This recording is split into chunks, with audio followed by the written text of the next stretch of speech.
Hola a todos, sean bienvenidos al video del día de hoy. En esta sesión académica veremos el tema de teorías de la evolución. Les pido por favor que vean el video completo, ya que les tengo preparado un banco con preguntas del examen anterior. Comenzaremos nuestro tema hablando de Charles Darwin. Darwin fue un científico y naturalista del siglo XIX. En un principio, Darwin estudió teología en la Universidad de Edimburgo y Cambridge a los 22 años. Él se preparaba para ser ministro protestante de su iglesia. Sin embargo, el mayor interés de Darwin estaba en el mundo natural, tanto así que en el año 1831 se integró como naturalista a la tripulación del barco de la Marina Británica conocido como Beagle. Esta expedición duró 5 años y fue de capital importancia en el pensamiento de Darwin, ya que logró vislumbrar las ideas principales de la teoría de la evolución. Estas ideas comenzaron en el archipiélago de las Islas Galápagos, al ver diferencias notables en el fenotipo de distintas aves. Hablando un poco de la teoría de la evolución de Darwin, Darwin entendió que toda población consiste de individuos ligeramente distintos unos de otros. Las variaciones que existen entre los individuos hacen que cada uno tenga distintas capacidades para adaptarse al medio natural, reproducirse exitosamente y transmitir sus rasgos a su descendencia. Al paso de las generaciones, los rasgos de los individuos que mejor se adaptaron a las condiciones naturales se vuelven más comunes y la población evoluciona. Darwin llamó a este proceso descendencia con modificación. Del mismo modo, la naturaleza selecciona las especies mejor adaptadas para sobrevivir y reproducirse. Este proceso se conoce como selección natural. El pensamiento de Darwin también estuvo muy influenciado por las ideas de Thomas Malthus. Malthus fue un demógrafo, el cual escribió que la población humana tendía a crecer y exponencialmente con ello acabar los recursos naturales y alimenticios disponibles, teorías que en la actualidad han sido descartadas totalmente. Darwin creía que las variaciones en los rasgos hereditarios de los individuos los hacía más o menos capaces de enfrentarse a la competencia por los recursos. Más de 20 años después de que comenzó a elaborar sus ideas acerca de la evolución, Darwin publicó su teoría en un libro, conocido como El origen de las especies, en el año 1859. Su publicación provocó grandes controversias, y se opusieron a los pensadores religiosos porque echaba por tierra la teoría creacionista y movía al ser humano del centro de la creación. Este libro convenció a los científicos y al público educado de que los seres vivos cambian con el tiempo. En la descripción les dejaré el formato en audiolibro del origen de las especies.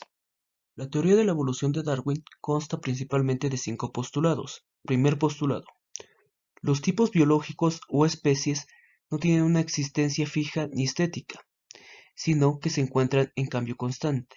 Postulado 2. La vida se manifiesta como una lucha constante por la existencia y la supervivencia. Postulado número 3.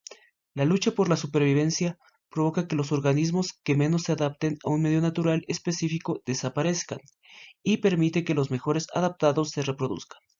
A este proceso se llama selección natural. Número 4.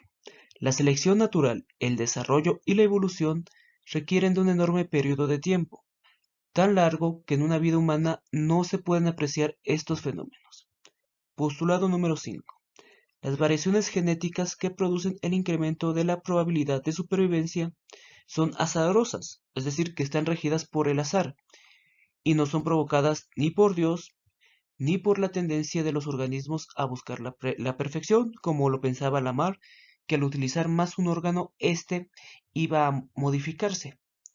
Además de este libro, Darwin escribió otras 2 obras, conocidas como Variaciones de plantas y animales domésticas en el año 1868 y La descendencia del hombre y la selección en relación del sexo.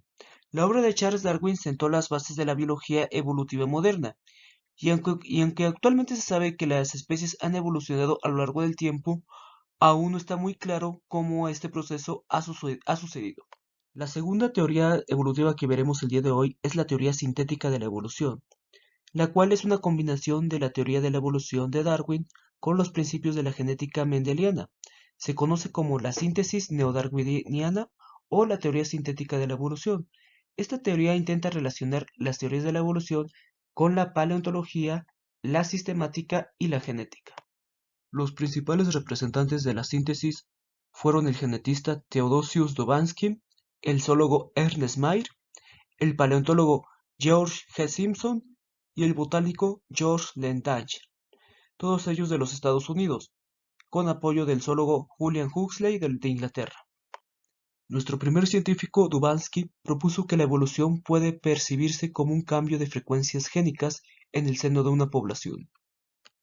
Mayr propuso en su libro Sistemática y origen de las especies dos nociones que permiten comprender cómo se forman las nuevas especies, el concepto biológico de especie y el modelo de especiación geográfica. Simpson aplicó a los fósiles las ideas de Dubansky sobre la evolución.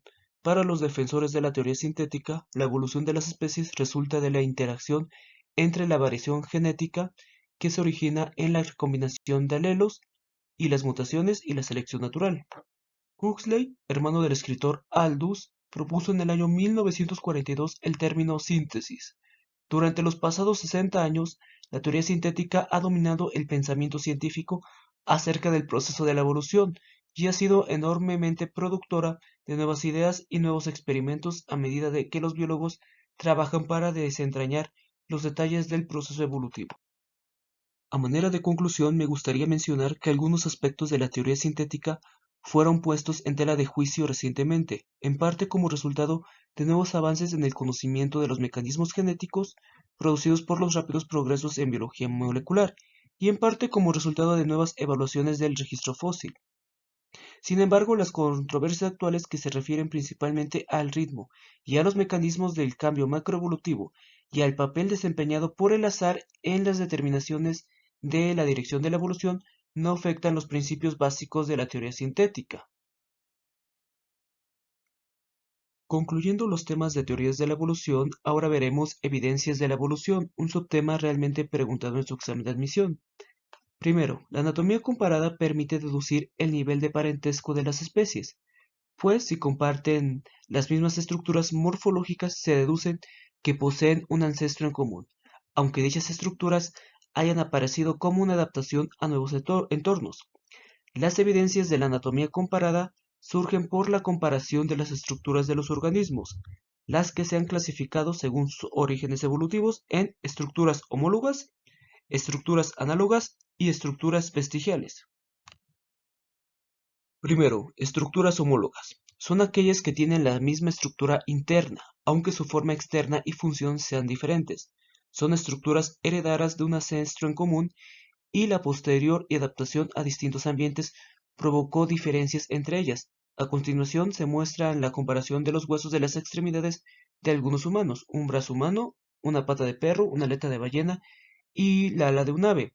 Aquí podemos ver que sus estructuras internas morfológicas comparten un húmero que posteriormente se va desarrollando a un radio y a un cúbito y finalmente huesos carpianos, y que cada especie va dependiendo su ambiente esta adaptabilidad y esta diversidad en su morfología. Esto quiere decir que, por ejemplo, la ballena utiliza su estructura para nadar y el ave para volar. Sin embargo, su configuración anatómica interna va a estar formada por los mismos huesos, de la misma forma que un brazo de humano que sirve para agarrar a la función de una pata de perro que sirve para correr. En cambio, las estructuras análogas son aquellas que poseen la misma función en distintos organismos, pero diferente organización interna, y no descienden de un antepasado en común. A estas características también se le denomina homoplásticas.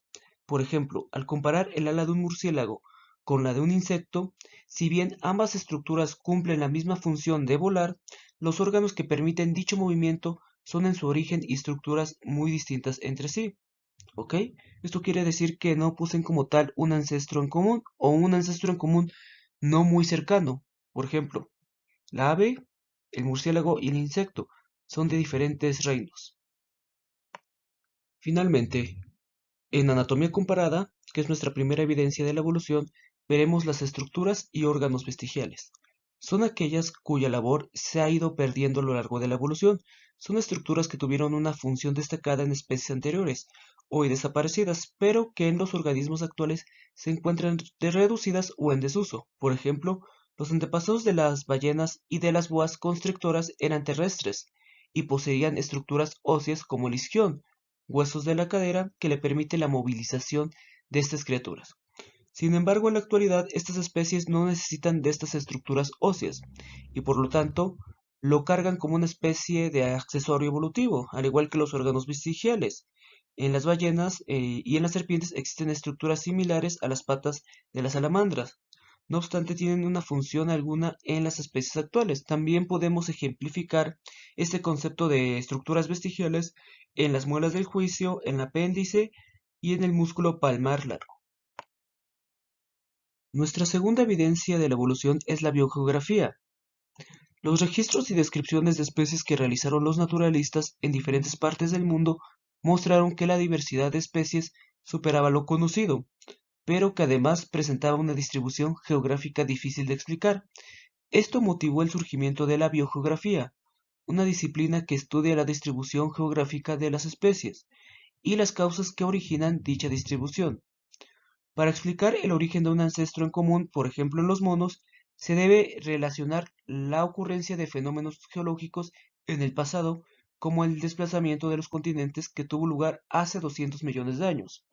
La teoría que explica este desplazamiento es conocida como teoría de la deriva continental, y esta describe la fragmentación de la Pangea, lo que implica el desplazamiento de los continentes y de distintas formas de vida.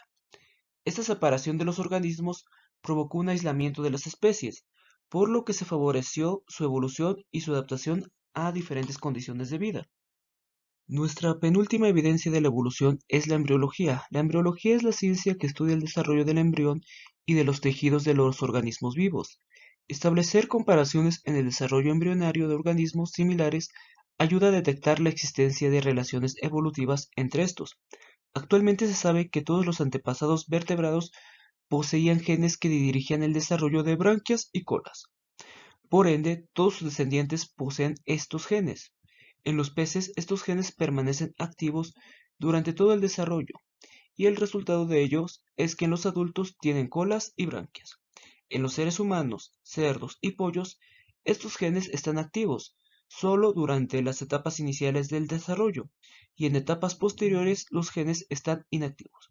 Por lo tanto, las estructuras se pierden por completo para dar lugar a otros órganos en un desarrollo no visible en humanos, como podemos ver en la imagen del lado derecho, la comparación de embriones de tortuga, gallina, cerdo y ser humano. El parecido entre los embriones de diversas especies de vertebrados es una sólida evidencia de que la descendencia proviene de un ancestro en común. Nuestra última evidencia de la evolución es la biología molecular. Con el desarrollo de técnicas de investigación que permiten determinar la secuencia de las proteínas y del material genético, los científicos observaron semejanzas a nivel molecular entre los organismos. Así, el uso de nuevas técnicas moleculares ha llevado a decodificar gran parte de la secuencia de ADN y las proteínas. Con estas nuevas secuencias han clasificado nuevamente a los organismos, han hecho nuevos árboles filogenéticos e incluso nuevas clasificaciones de los seres vivos, como fue el caso de Woods y Cavalier-Smith, quienes analizaron una secuencia específica de proteínas presente en los ribosomas de los organismos. Un ejemplo de esta comparación molecular de las secuencias es la proteína en el estudio del citocromo C, una proteína que se encuentra en las mitocondrias de los organismos eucariotes y que es necesaria para la producción de energía. Cuando se comparó el citocromo C en humanos con el de los chimpancés, no se encontró diferencia alguna en los aminoácidos. En cambio, en las ballenas se observó una diferencia de 8 aminoácidos en su estructura. Esta diferencia aumenta si se compara con otros organismos, como las aves donde el citocromo tenía 13 aminoácidos, en los peces 7 aminoácidos de diferencia, en los hongos 41 aminoácidos de diferencia. Estas similitudes reflejan que el ser humano está más relacionado con los chimpancés que con otros organismos del reino animal, es decir, están en la misma familia. Y aquí llegamos a lo que les prometí. Son 6 preguntas de los exámenes anteriores de admisión de medicina de la UAP y de la UCEP del primer examen. Les regalé 3 preguntas con su respuesta subrayada en roja y 2 en la cual está en rojo pero con el formato de opción múltiple. Esto con el fin de que se familiaricen con el formato que vendrá en su examen. Les pido por favor a cambio que compartan el video y que se suscriban al canal. Muchas gracias por escucharme. Nos vemos hasta la próxima.